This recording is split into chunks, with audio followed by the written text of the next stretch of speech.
how to change quantity in Shopify. To show you this, I have to go to the left hand side here where it says products.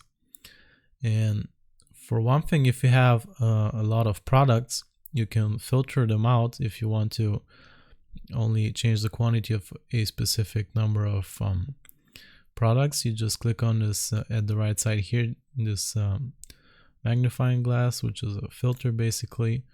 When you click on that, you can choose the product vendor, the certain tags they have, or the status like active, draft, or archived, and you can also add your own filters.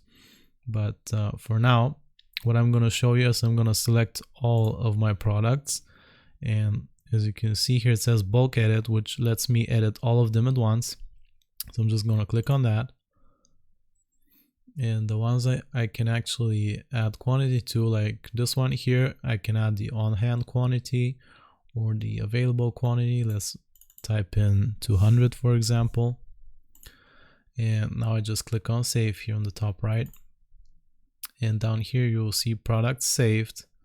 So once we do this, we go back, and now you can see 200 in stock, and that's how you change the quantity in Shopify. I hope this was useful. Remember to like and sub, and I'll see you next time.